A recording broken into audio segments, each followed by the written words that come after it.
آج کی زبان میں سمجھاؤں تو اٹس اے لا. جب کوئی لا بن جاتا ہے نا تو اس کے خلاف مرضی پر کیا ہوتا ہے؟ سزا ہوتی ہے. لا بن جائے تو خلاف ورزی پر سزا ہوتی ہے. اللہ تعالیٰ نے یہ لا بنا دیا ہے سب کے لیے کہ حضور کی بارگاہ میں کوئی ایسا لفظ استعمال نہیں ہونا چاہیے جس کا کوئی دوسرا معنی بھی گستاخی کا شائبہ لے کر آئے. جب اللہ نے یہ فیصلہ کر دیا تو پھر ہم کیسے چھوڑ سکتے ہیں کسی گستاخ کو؟ ہم چھوڑ سکتے ہیں؟ نہیں. ہمارا تو ہمیشہ سے یہی نعرہ رہا ہے، گستاخ رسول کی ایک صدا، سرطن سے بدعت سرطن سے. کیسے چھوڑ سکتے ہیں؟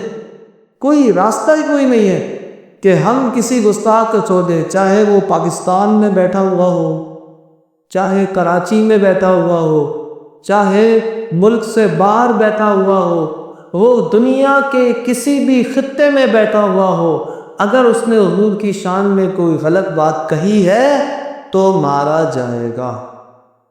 یہ اصول ہے.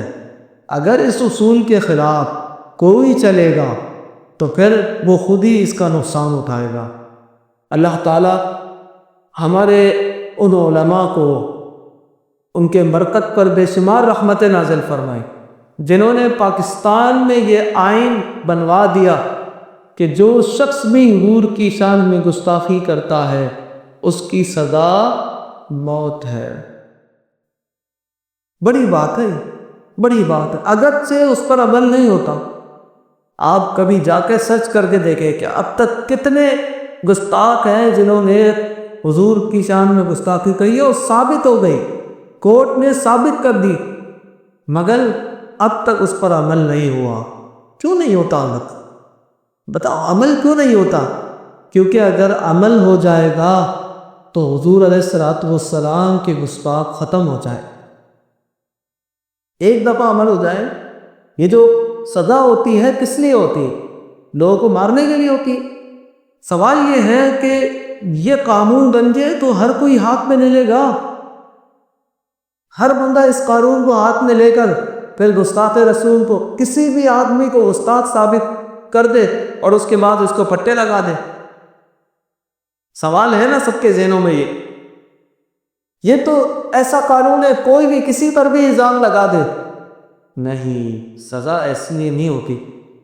سزا اس لیے ہوتی ہے کہ پاکستان کا کورٹ یا کوئی بھی کورٹ فیصلہ کرے اور فیصلہ کرنے کے بعد ایک بھی بندے کو اگر سزائے موت دے دی گئی تو اس کے پیچھے جتنے ہزار ہیں 100 ہیں وہ سب کے سب خاموش ہو جائیں گے. سد بات ہو جائے گا.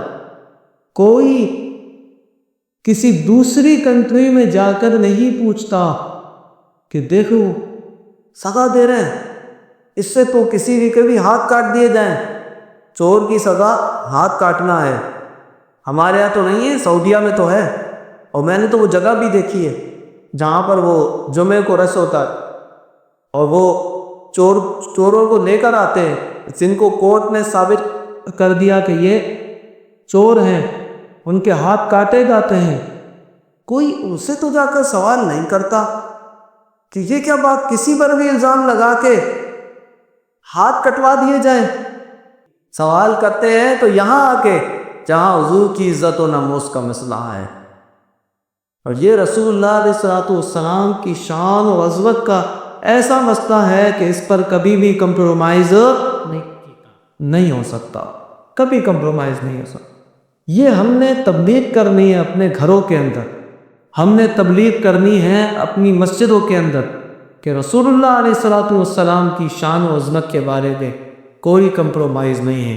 اور کوئی شخص اگر سوال کرتا ہے کہ یہ تو کسی پر بھی الزام لگا دے تو آپ کہیں اس کا مطلب ہے جناب سارے پاکستان سے ساری سزائیں ختم کر دی، کیونکہ جی کوئی بھی کسی پہ الزام لگا دے اور پھر سب کو مادت کے ذر آزاد چھوڑ دی. نہیں، یہ مطلب نہیں ہوتا، بلکہ مقصد یہ ہوتا ہے کہ ایک کو ملے گی تو پیچھے اس کے 1000 خاموش ہو جائیں، 2 کو ملے گی تو 2000 خاموش ہو جائیں گے. آپ ان کو لٹکا کر تو دیکھیں، اگر حکومتیں ہماری ایک کو لٹکا کر دیکھ لیں پورا کفر ہل جائے گا، ہاں پورا کفر ہل جائے گا۔ جہاں حضور کی ختم نبوت کا مسئلہ ہو ہم نے وہاں بات کرنی، اور کیوں نہ کرے، کیونکہ یہ ہماری جان کا مسئلہ نہیں، ہمارے ایمان کا مسئلہ ہے۔ امام اہل سنت نے ارشاد فرمایا، جان ہے عشق مصطفیٰ، روح اس کرے خدا، جس کو ہو درد کا مزہ ناز دوائے اٹھائے کی۔ حضور علیہ الصلوۃ والسلام کا عشق، حضور کا پیار ہماری جان ہے۔ اس میں اگر اضافہ ہوگا تو ہماری روح، ہمارا جسم، ہمارا ہر کام اچھا لگے گا، اور اگر اس میں کمی ہو گئی تو پھر ہم کسی کام کے نہیں رہیں گے۔ مزید ویڈیوز دیکھنے کے لیے سید ذوالقرنین اشرف جیلانی کی یوٹیوب چینل کو سبسکرائب کریں اور فیس بک اور انسٹاگرام کو فالو کرنا نہ بھولیں۔